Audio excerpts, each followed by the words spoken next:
All right, everybody. We here at the Mattie Cherry Public Library, and I'm kind of early, so as you can tell, Miss Munson has great help.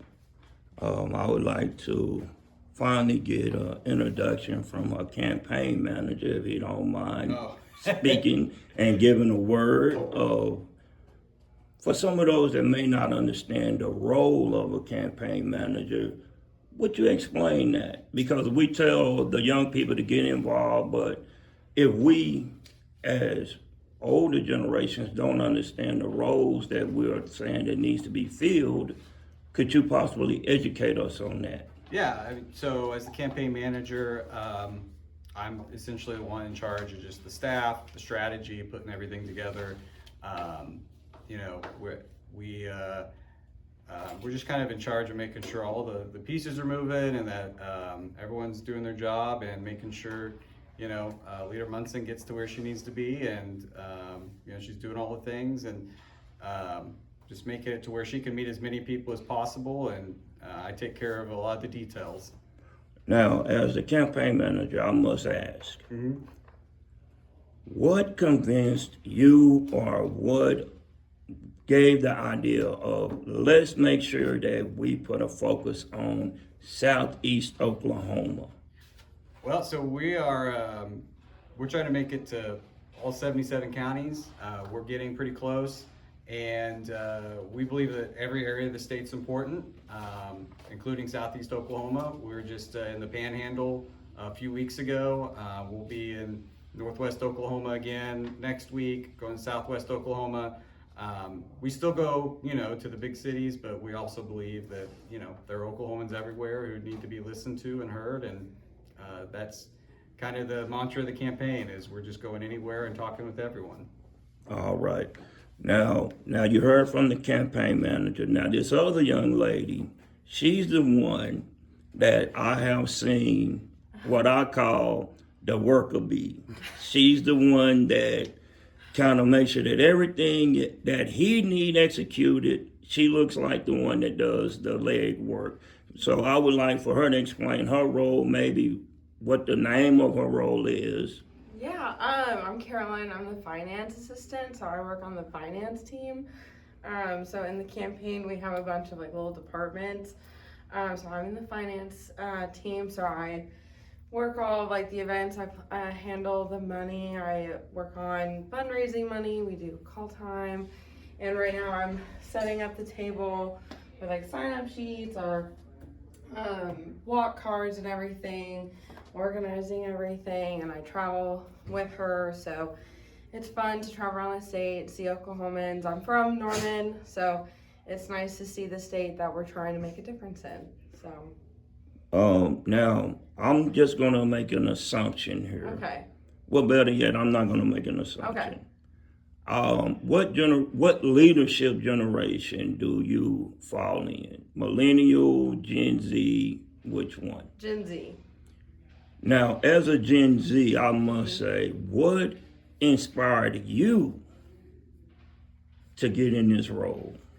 I would say 2016, I was 16, and that's when I really started paying attention to politics because obviously Donald Trump, and then that's when I also started paying attention to my local state government, and that's when I saw Cindy Munson, and then I saw Cindy Munson in person in 2023, and then I saw she was running for governor last year, and I was like, my passion is politics. And then I hit up our info box and I was like, hey, I'm a master's student, I want to work or volunteer for your campaign. And they were like, hey, we have an internship. So it was just kind of like I felt a pull, and then here I am.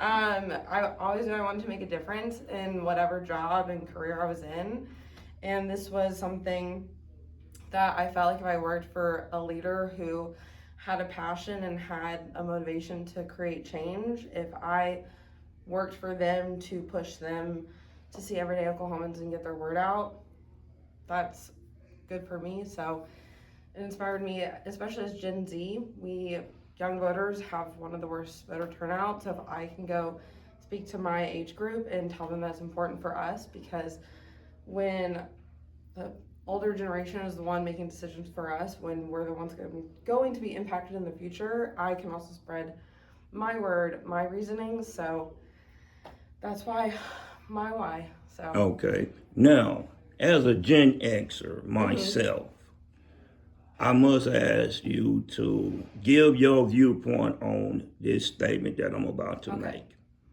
As a Gen Xer and fellow Gen Xers that are still trying to hold on to leadership positions, I feel that we need to step back and allow the older portion of the millennials to step up today. And that's one reason why I support Miss Cindy Munson is she have an empathy for the millennials and the Gen Z and the Gen Alpha and future generation, because there's things that you experienced that Gen Xers and the older generations can't even fathom about, because it wasn't even heard of. And even today, there's things that happen that we say, man, when I was growing up, I wouldn't have never thought that that was possible. So supporting Ms. Munson, I feel like is a good way for me to help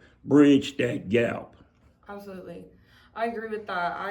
I'm a big person. I'm a Constitution nerd. I'm a person that believes government for the people, by the people. So I think every party, left, right, middle, libertarian, no matter what party, no matter what side, no matter what age, 98 maybe not, but 98 to the, age that you can just start running. I think every age, every party should be represented in the government.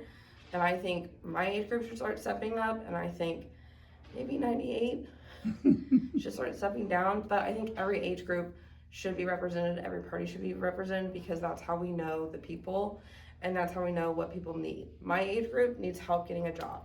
My age group we're having the worst graduation rate getting jobs. We cannot find jobs. And so we need people who understand that in the government to help us with that.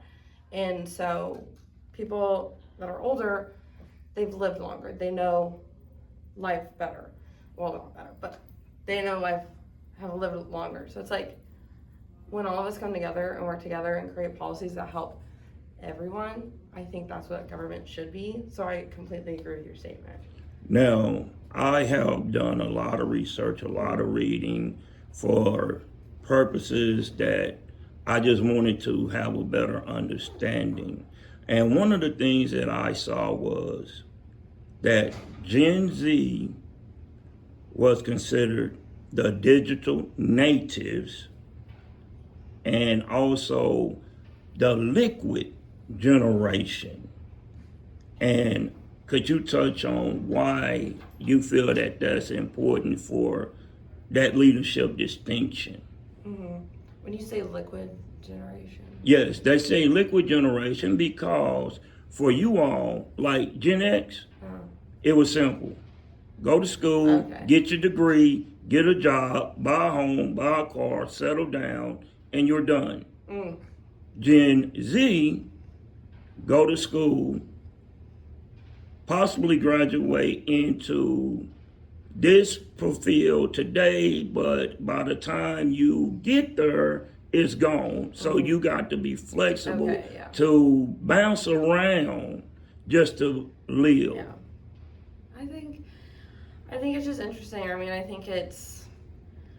tell my mom, if this fits what you're saying, I tell her, I was like, I took a class in my master's degree, and she was like, you're given a contract when you're hired. This is your job description. If you're doing anything more than your job description for a month, go in, tell them you deserve a raise or a title change. You don't need to be told this. You don't need to just work. You don't need to do just this. So that's what I do love about my generation, is that we don't just live to work. We don't just live to do this. We don't just stick to the bare minimum, and it's not just what it has to be. So everything changes, and I will say I do love that, is that we see our past generations and what they've like lived through, gone through, and how it's just wake up, work, wake up, work, wake up, work. And I do love that we've seen that, and we're like, I want more for myself than wake up, work, wake up, work, wake up, work. And with technology, I mean, it's really transformed a lot of things, and it's connected a lot of people. So that's also awesome because I have grown up in the age of like seeing, I remember when the first iPhone came out. That was my first phone, the iPhone 3G. And I remember it, and I joke with our campaign manager's kid. I was like, you wouldn't imagine what a DS was back then. But like, as the being liquid, like, you just have to adapt. Like, again, like I said, like, you're graduating and everyone has like a business degree. Well, everyone's competing for that like entry level job, but then they want you to have 10 years of experience. So it's like, well, you're gonna have to, you know, adapt. You're gonna have to ride the river. You're gonna have to do something to go find your next thing. And I do say, like, about Gen Z, people think we're lazy. People think that, you know, we're always on our phone. We are on our phone, but we also pay attention. And we know what's going on because we have our phones. We're on our phones, but we know what's going on. We know how to make a change. And making a change could be on Instagram. It could be a retweet. It could be a like. It could be a posting on our story. And I taught students at OU when I was a graduate teaching assistant, and those kids knew. Those kids know things more than what like boomers or the older generations give them credit for. They know things, they're affected by things, and they want to change things. And, you know, I think Gen Z can really do it. Technology is great for that. Technology also can spread misinformation, but I do think the adaptability of like the liquid and like flow everything, I think that's what's good about Gen Z. You know, I think every generation has something about them that they know and like specific for them. And I think Gen Z, like, we have to adapt to things. We have to change, and I think that's one of them. So. All right. I Well, hope I thank answered you. your question well. I hope Yes, that thank you answered it. very much. And you'll be able to see this on Do Better Okay. Unified on YouTube. Okay. Thank you. Thank you.